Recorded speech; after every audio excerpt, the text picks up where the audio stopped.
I once heard that being a storyteller is the most powerful skill you can get in your life, because story is the source code of us humans, and we have a desire to hear a good story. We have a desire to hear someone explain how the story is going to end.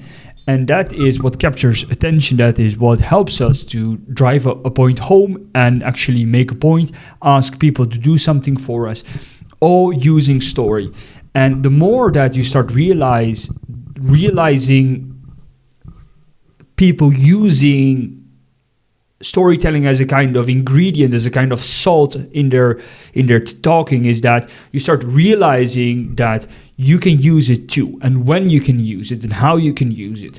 And it will only make you a better speaker.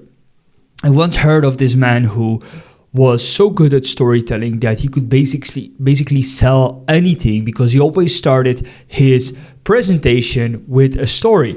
And what made him so successful wasn't that he was so good at, or that his products or services that he was selling were so good, but he was so good at making people feel interested, making people desire to hear more what he was saying, that their reaction to buy the product or service was just an emotional reaction to having a good connection with that person, feeling a good sense of trust towards that person. So it's just you have to understand that we human beings are very emotional. So many of our decisions, our purchase decisions, especially if we buy a house, if we buy a new car, are very much driven by emotional triggers, by emotional desires, and therefore knowing how to tell a good story not only gets you attention, but also gets your products and services sold.